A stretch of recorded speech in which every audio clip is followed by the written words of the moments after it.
So, in our last lecture, we talked about, just let me just go back a little bit to show. Yeah, when we talked about the trade-off between the utilities of the two members of the society, and we said that you can see a movement from A to B and B to C, which comes at same magnitude of reduction in the utility from the utility of Crusoe, but added with larger, initially a larger increment in the utility of Friday, followed by again a larger but smaller than the previous one increment. So this actually comes nothing but from the marginal utility. And as you all know, we have this diminishing marginal utility. So that's one reason why the shape of this utilities possibilities frontier is concave to the origin.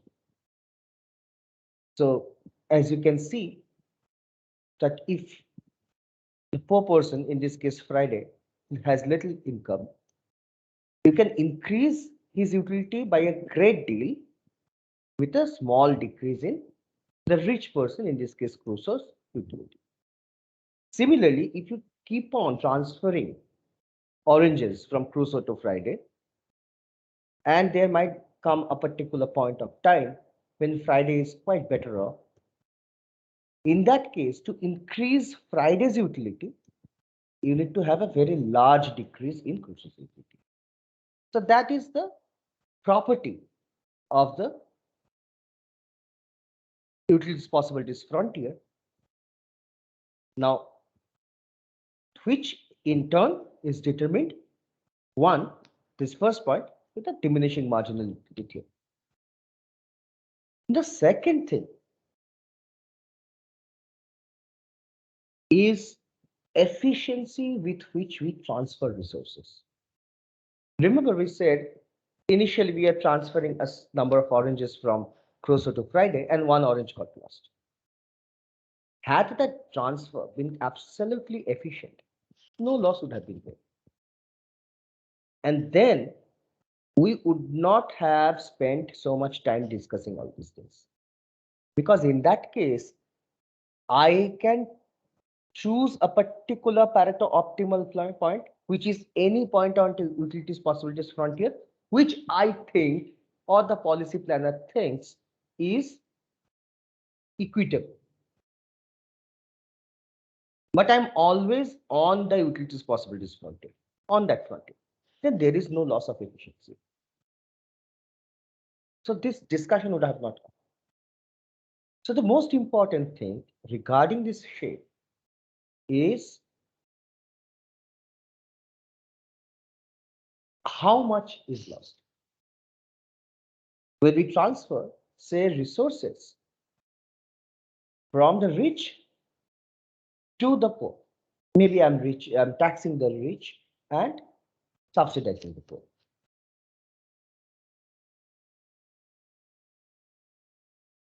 Now, the moment you implement a policy like this, where you tax the rich and subsidize the poor, what will happen? You are basically taxing the income earned by the rich. Now, if I'm taxing, then with that much work, he would have got, say, 100 rupees. Now, after tax, he's getting 90 rupees. Now, what will happen? The rich will tend to work less because this, suppose I am taxing the rich, and one portion is in general what we see, giving certain subsidy to a particular income class people. Take, for example, very low priced cereals in a what we call ration shop under the public distribution system. Yes, Krishna Murari. Do you want to say something? Okay. The other part, as I said, you create a number of public goods with that money which the revenue generated from taxing the rich, right? Now, the rich, they spend, say, X hours of work to earn some Y amount of income. But he's getting what? His disposable income becomes Y minus T. And he gets something like a public good. So he only gets a fraction from the returns of his effort. And hence they might work a little less. On the other hand, the poor people, they might also start working less because if they work more, they might become ineligible for the benefits.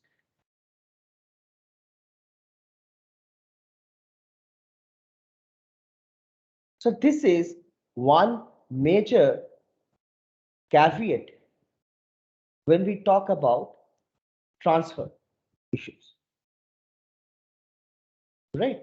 So basically, what do we have? Say, for example, in India, there are a lot of benefits for the people below the poverty line. Now, what is the poverty line? How it is determined? What are the problems with the poverty line? That is a debate in itself. If anyone is interested, uh, let me write it down.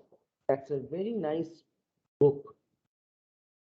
Where is it? If I want to say something, show fun. I'm writing down in the chat box. There is a very unique series called Oxford Introduction series. Okay. These are very, very thin, absolutely introduction to the particular topic.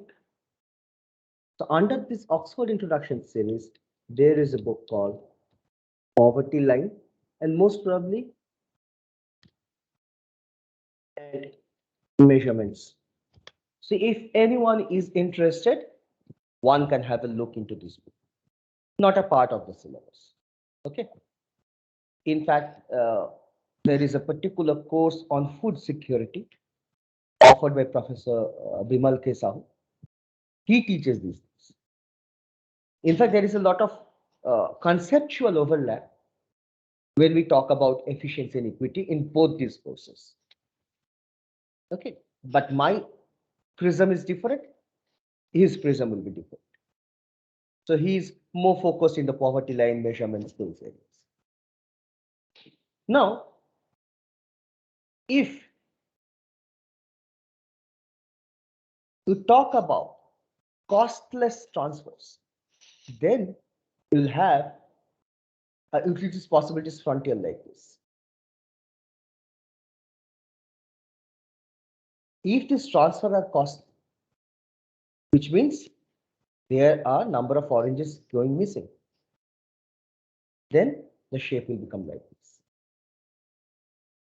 Why? Suppose you are supposed to be here where the cursor is right now, and transfer happened, but some oranges got lost. So you come down here.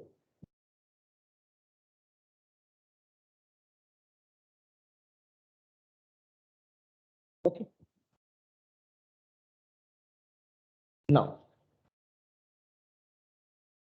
the first concept when we talk about the introduction, when we introduce social choice theory, the first concept that we are using is utilities possibilities frontier. The second concept is social indifference curve, and we spent some time in last lecture.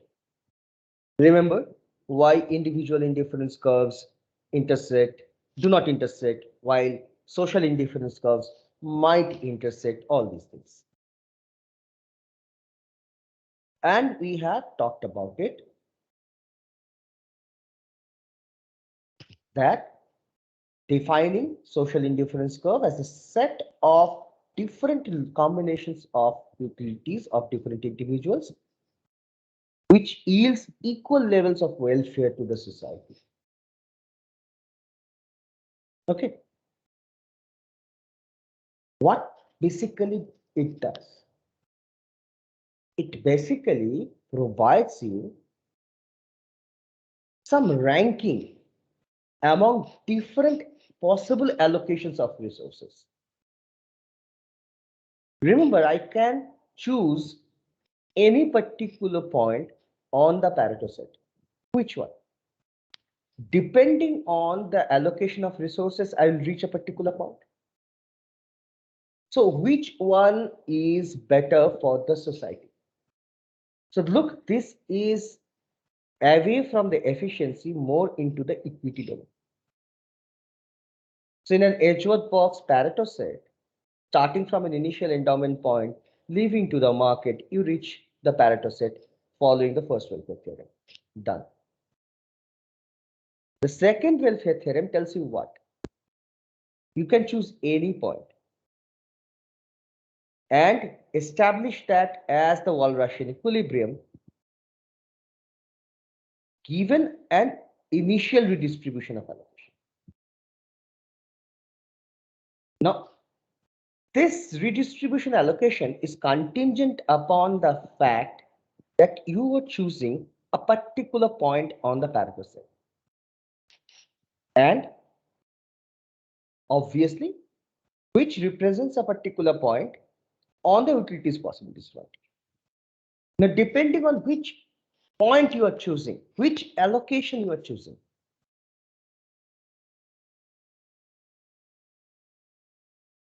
your initial redistribution will happen.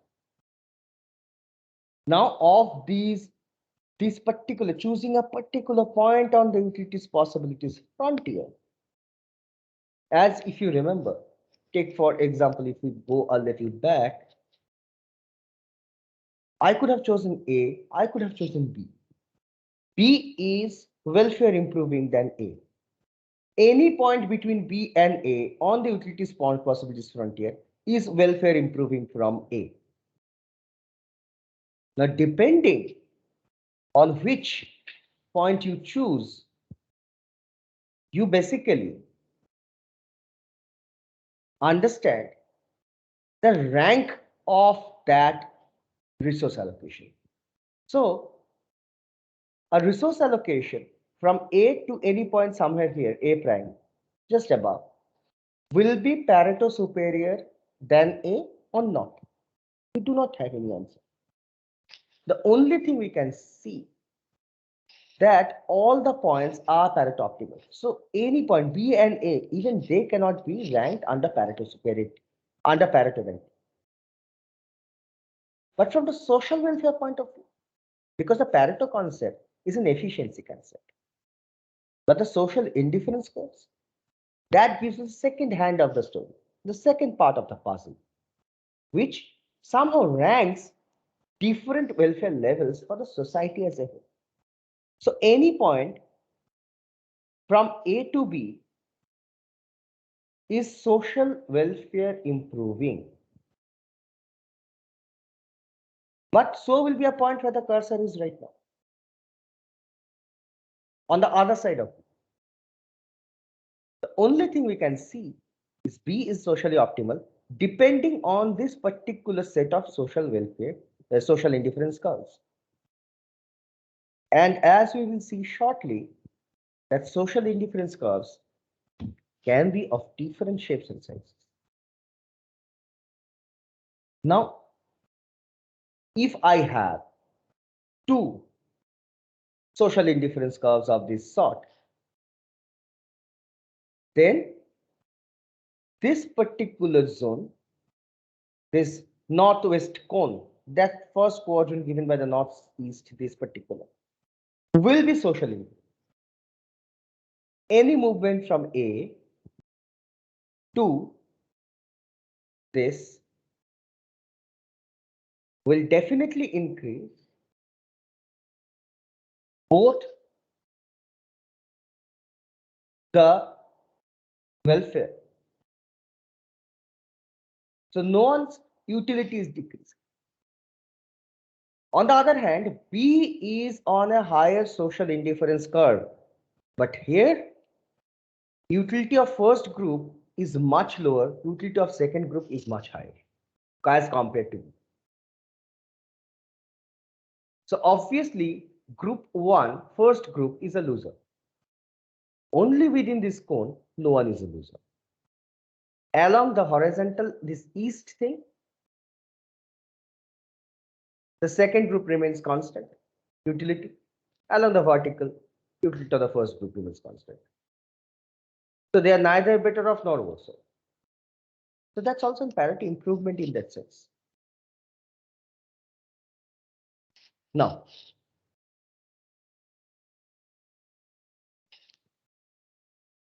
this we have talked about. So we need some stronger criteria.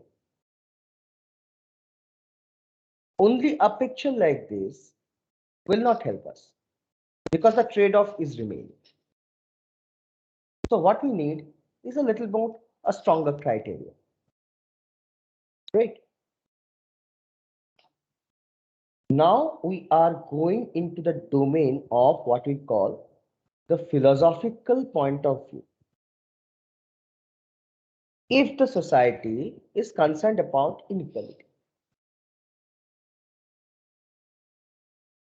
Take for example, if you look in the structure of Scandinavian economies, which we call the welfare states, they are more concerned with inequality. And that is the beauty of the social welfare function they choose there. So it is not that a developed country will always focus on efficiency, while a country which is more leftist in mindset will more concerned with equality. No, completely wrong. In fact, we can see more rightist policies in much less developed nations. So there is a conflict. What theory says and what we see in practice. So the Scandinavian economies, Norway, Denmark, we call them welfare states. Finland, Sweden. These four. These four welfare states,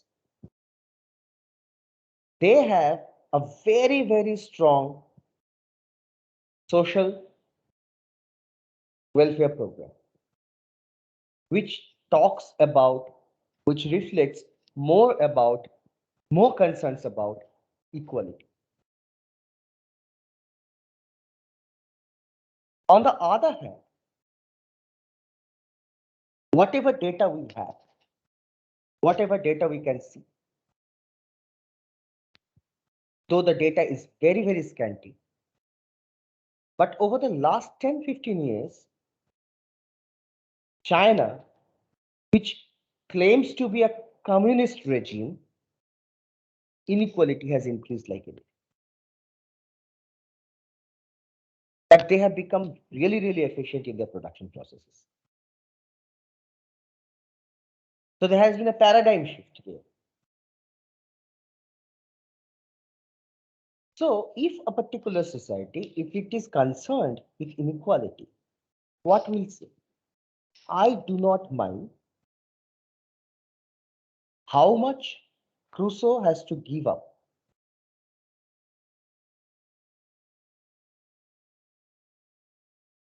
But Friday must get one orange more. So as long as Friday is poorer than Crusoe, whatever tax you put on Crusoe is justified. So that Friday is at the end of the day is better. On the other hand, a society which does not care about inequality talks about efficiency.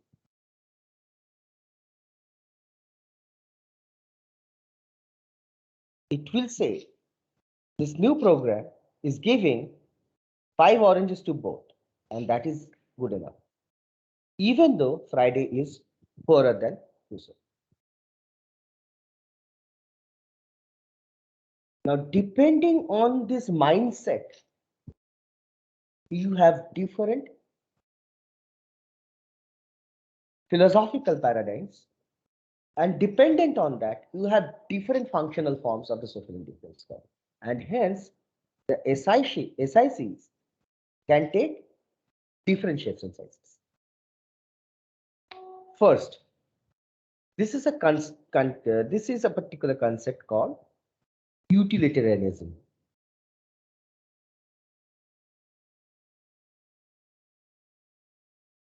What they argue? That put equal weightage of different groups while clubbing them together to form the social welfare function.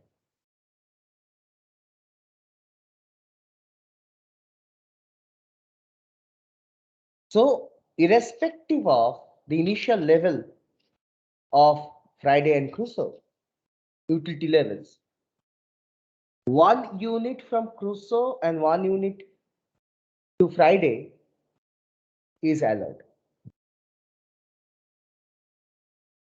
The society is willing to trade one unit of Friday's utility against one unit of Crusoe's utility. Everyone is same. So, irrespective of the initial endowment of the citizens, the social planner gives equal importance to everyone. Now, the criticism is also there, which you can already see. So, if you start with an inequitable distribution and then treat both equally, then that inequitable distribution continues. You start with someone with 10 oranges and someone with 100 oranges. And then under a particular welfare program, you give 5 oranges to both of them.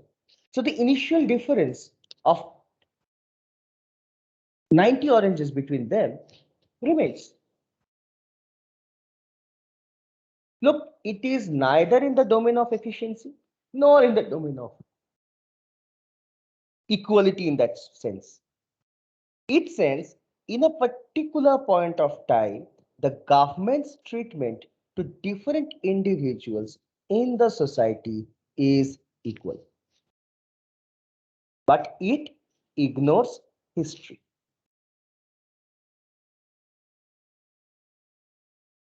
So the SIC will be nothing but a straight line. How will it look? The welfare function will look like something like this. And the welfare, the indifference curve, social indifference curve will look like a straight line. Because the utilities of the two groups, in this case, we have just considered two individuals, representative individuals, Friday representing poor, Crusoe representing the rich. That goes in the welfare function, social welfare function W with equal weightage. So you do not have an alpha U1 plus beta U2 where the values of alpha and beta are unequal. So you normalize, make them one. So if you put alpha U1 plus alpha U2, you can remove alpha. Does not make any difference, it's just a scale effect. Alpha is a scalar. Right. Now, why this view is still worth considering?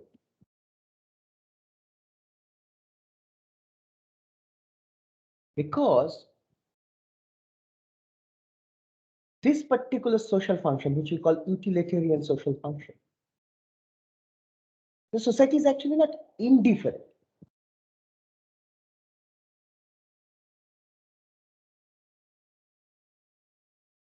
Look, take one, give one. Given the downward slope, it might be a 45-degree line, might not be a 45-degree line. depending on exact functional form. You can have an alpha u1 plus alpha. Uh, uh, you can have a difference.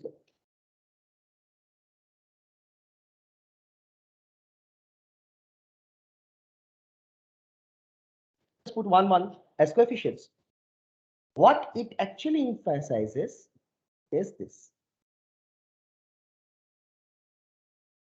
The utility of both the groups should enter the function with equal weightage.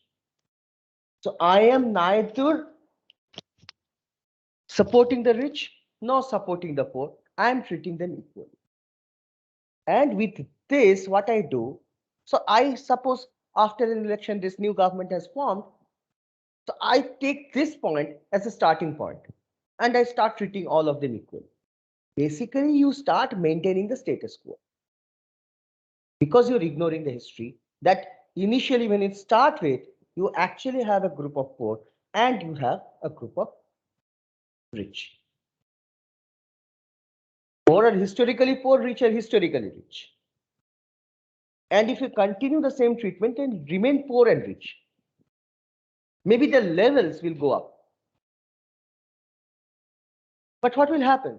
Suppose now relate it to actual policy planning.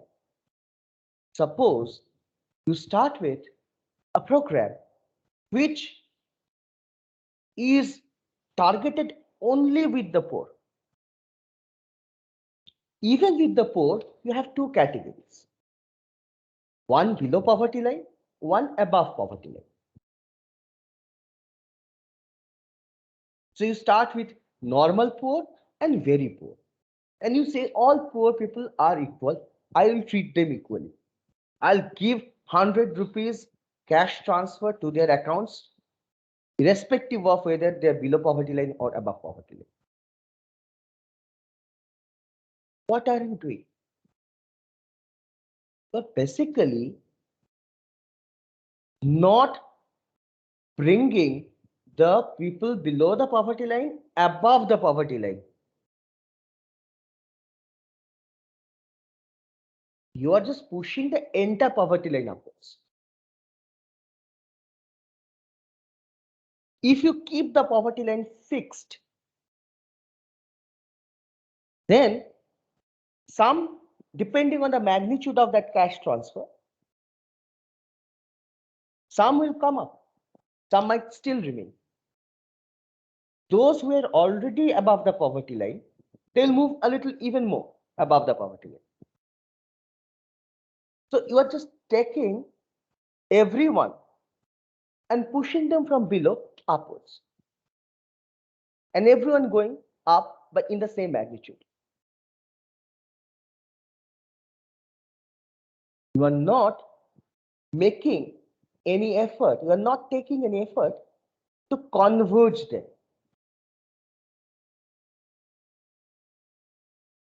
Right? So if you want to see what type of, let me just try to give you a better idea. Suppose, let me duplicate the slide, come here, delete. So I'm just using this instead of the whiteboard, okay?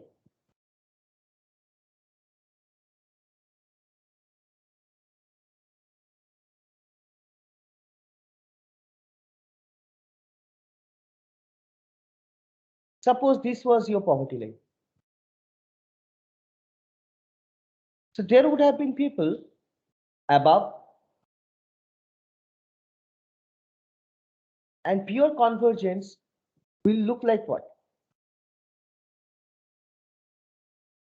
People from up are taxed somehow coming here, and people who are below would go up. Sorry.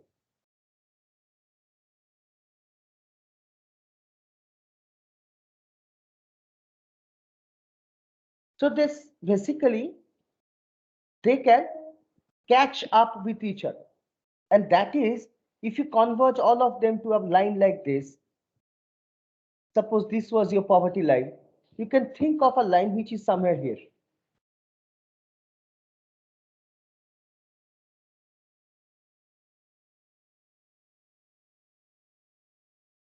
And you can try to put everyone above the poverty line and converge. But if you follow a functional form like this, what will happen? Suppose this is the poverty line.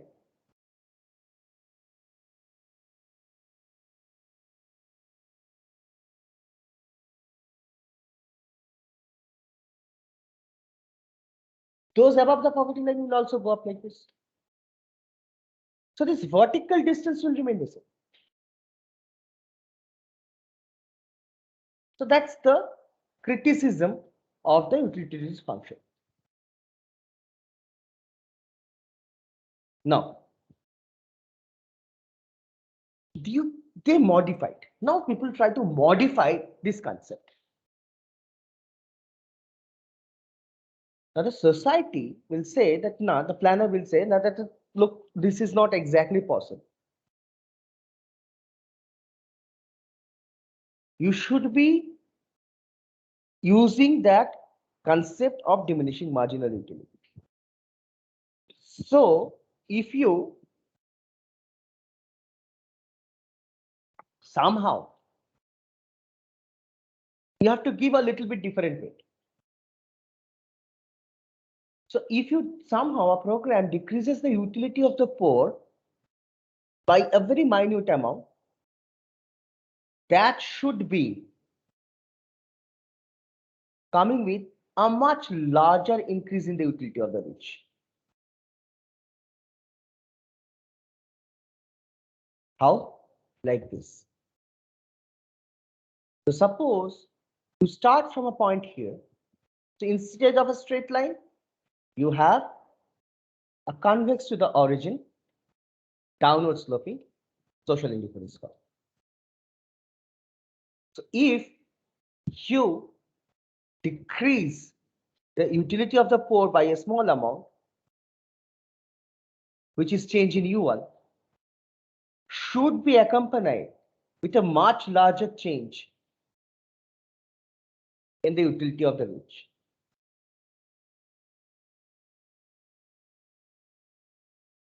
Vice versa,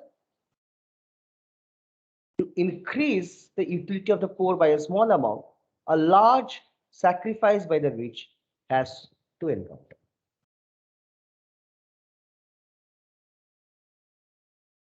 Now, then came Rawls. He was a little more believer in the historical part.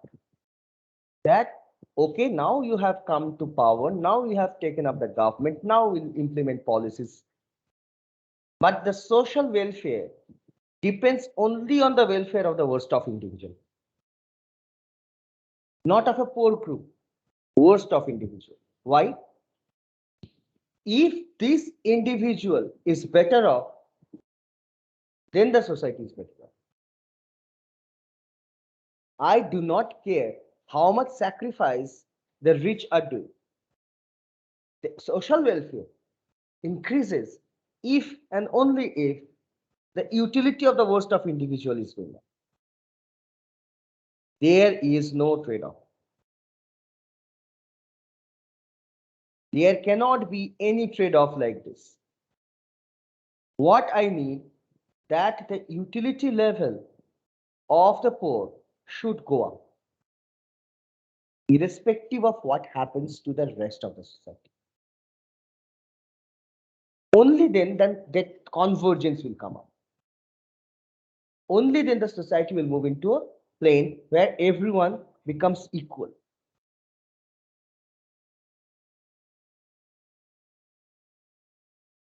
So, in technical terms, if you transfer oranges from Crusoe to Friday, whether some oranges are not lost or not, how many oranges Crusoe give up does not matter. How many oranges are lost in the process does not matter. only thing that matters is that Friday gets more orange. And how will this CIC look? Like this. So the utility, you can think of another L-shaped SIC above this one, which means a point somewhere here,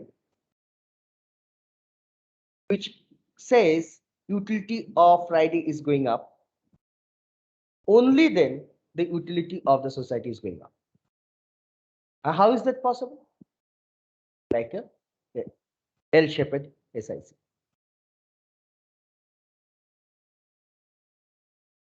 Now, when we talk about social choice theory, we have now, let's put this entire discussion in a nutshell in one particular slide. What are the steps to be considered?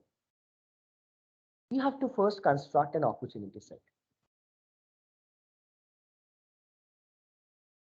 What is an opportunity set? The tool is the utilities possibilities frontier. To see the trade-off between the utilities of different people or different groups of people. Second, you have to define preferences. Which preferences? Social preferences. That will indicate how much the society is willing at an aggregate level to trade off different groups' utilities. Finally, create program that puts society on the highest possible social indifference curve. Now look, the shape and size of utilities possibilities frontier depends on diminishing marginal utility. 1. So the rate of substitution, MRS. 2. The efficiency of transfer. This completely depends on the view that you have. How much weightage you want to give to different groups when you construct the social welfare function. Third, after the social welfare function is fixed, take the utilities possibilities frontier, put the social indifference curve, try to achieve that point on the utilities possibilities frontier, which attains the highest social indifference curve. Correct? So in a nutshell, this is the exercise to be done. It looks very simple on pen and paper. Practically, it's a nightmare. The first thing we should come up is with the criticism. Okay, before going to the criticism, does anyone have any question, doubt, or anything, any clarification? You have not stopped me today. So hopefully you are understanding, everyone is understanding what I'm saying.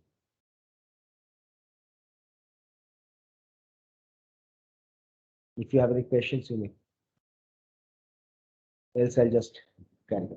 Yeah, no more questions. So the first criticism that we will try to address or try to focus on is how do we compare different groups? When you talk about a rich person and a poor person, how am I comparing? The first thing what we do from preference theory, microeconomics 1, that if I consume more, my utility is going up. Simple. Next, can I measure the change in the level of utility? Not necessarily. We can see a mere ranking. For that, again, let me write down this. You people, all of you, please revise. I'm just giving in the chat box 2-3 concepts from micro.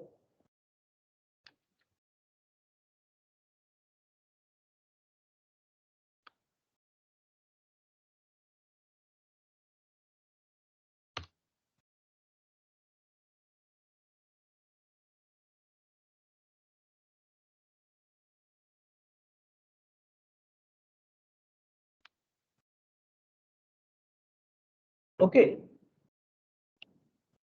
if you remember Slutsky decomposition, Higgs decomposition, and then quantifying them, equivalent and compensating derivation,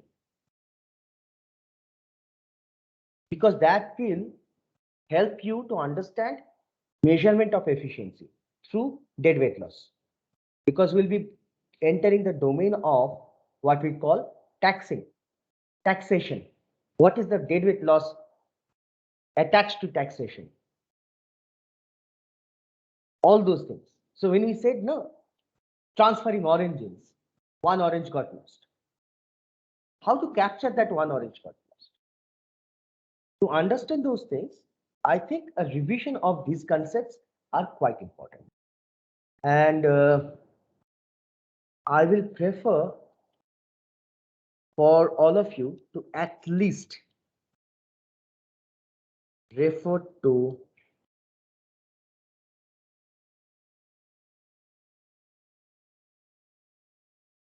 Hal Varian's book by the name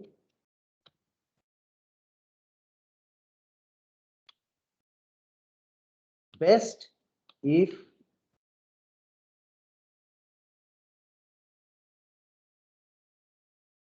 Okay, I've just written these things on the chat box. So the concepts, so basically two types of decomposition and two types of compensation from either Hal Varian's book, at least, if possible, Gravel and Rees. Okay, so that's the only thing. So just read or brush up these concepts. It will help. So if you remember Higgs decomposition, I assume that some of you might remember. You can think not the change, you cannot measure the change in utility, but you can measure some amount of money which is attached to that change in utility. Take for example, this is the problem with online.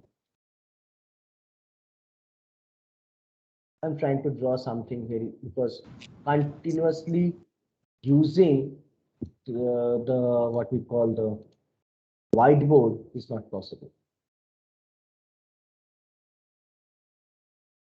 So these criticisms are criticisms to those theories you discussed, right, just now? No, entire idea, criticism to this nutshell. This is what slide 34 is summing up everything from slide 2 to 33. And the criticism is of slide 34.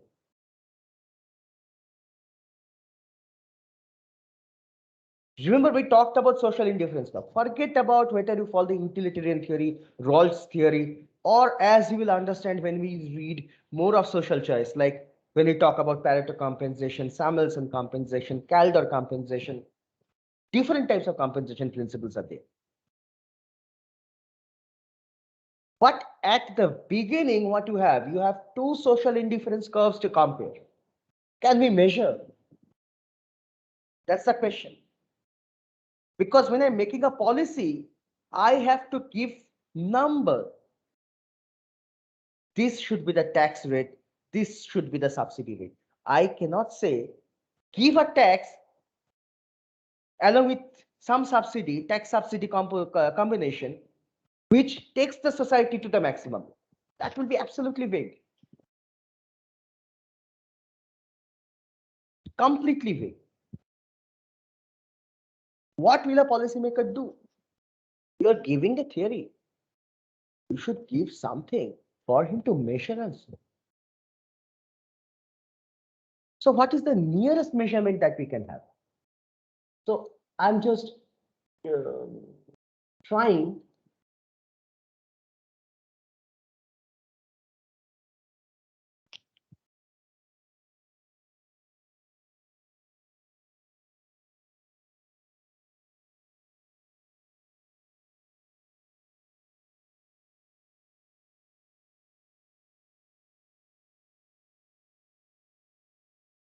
and that's why I said just try to read those concepts from these two, either of the books.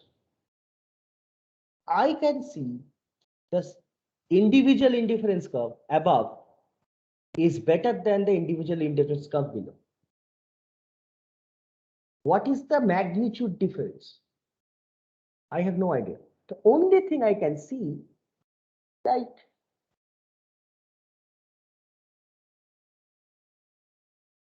this should be a price line, right? Indicating your budget line. How much money you should take away from him so that the budget line shifts laterally below so that you come down to the lower indifference curve. Because your indifference curve is nothing but a map of indifference curves given by your utility function. You maximize constraint to P1 x1 plus P2 x2 equal to I. So the position of the budget line depends on two things. The relative price ratio, which is the substitution effect.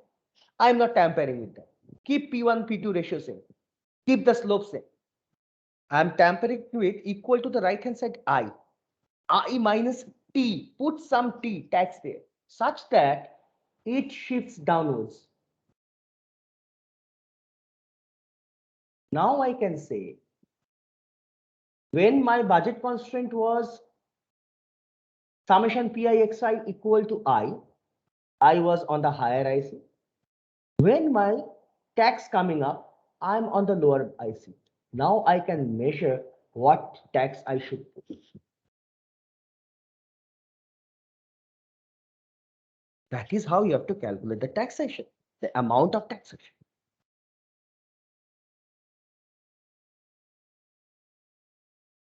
But for an individual, this is good enough. For one individual, when I can see his indifference map, I can calculate the tax such that he comes down from the higher IC to the lower IC.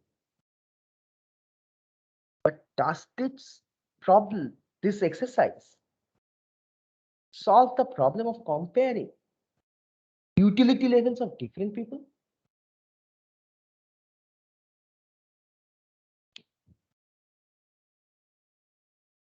The social welfare function, it seems to assume that there is a meaningful way of not only measuring individual utility, but also comparing utilities of different individuals. So when we talk about, say, the utilitarian social welfare function, we add up the utilities, right?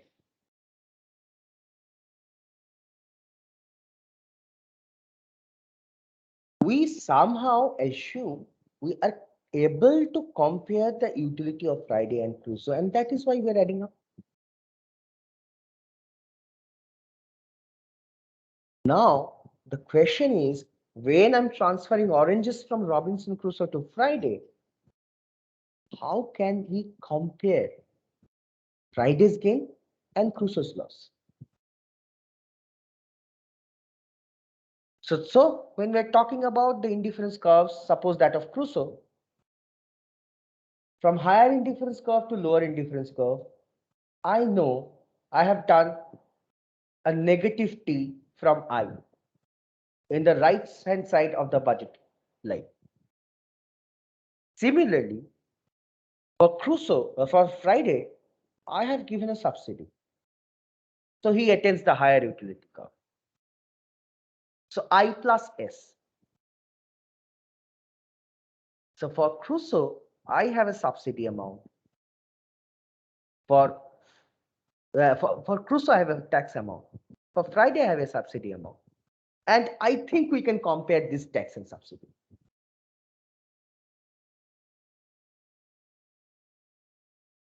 So the problem still remains that isn't it that suppose I'm doing this compensation analysis, this moving up the budget line, moving down the budget line, so that I can attain either the higher indifference curve equilibrium or the lower indifference curve equilibrium, right?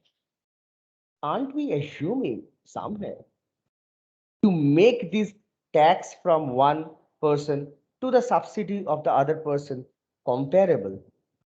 Aren't we assuming that they have very similar indifference curves? Isn't it? So this analysis for Crusoe from higher indifference curve to lower, and hence I know the tax amount. And for Friday, from lower to higher, and hence calculate the subsidy amount. And I am able to compare this tax and subsidy. But am I not assuming that both are having similar indifference maps?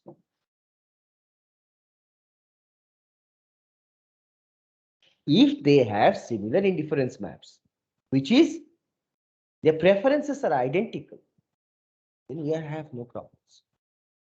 What if they do not have identical preferences? The same problem will remain with the Rawls function also.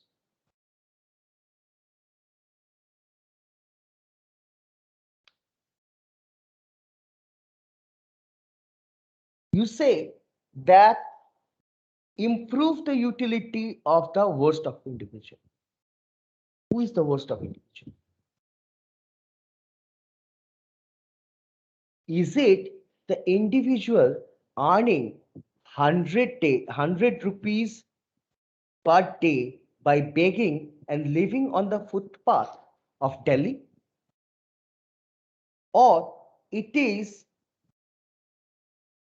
that person earning nothing but somehow have a small plot of land he cultivates and somehow gives him how much to eat for that particular day in a remote village in Assam? Who is worst off? Is it a beggar in a metro city, or is it a marginal farmer in a remote northeast village? Who is worst off? How can you compare these two?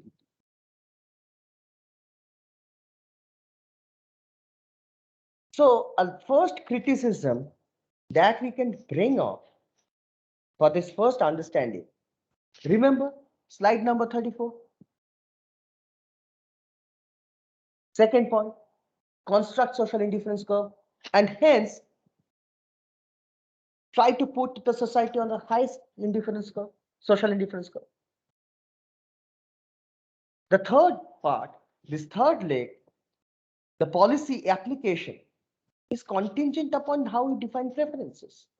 The moment you define preferences, particularly social preferences, there is a big problem. Whom to compare? How can I compare my preference function with your preference function?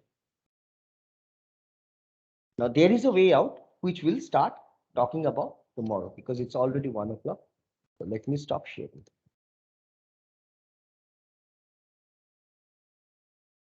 And I just request all of you to read Slutsky and Hicks decomposition and equivalent and compensating variation today, because then tomorrow things will be much easier. These are like recap of your micro theories from this is nothing but certain like topics, last chapters of that module of preferences, consumer behavior. I hope you remember these names, all of you. But I also understand that most of you must have forgotten how we do it. So that's why it's a simple home task for all of you. Just revise them, these concepts. Yes. Yes, Yatharth. No, sir, I turned on my mic by mistake. Okay, then. No problem.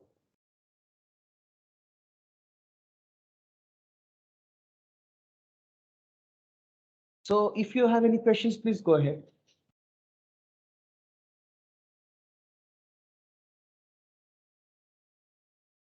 Okay, let me stop the recording.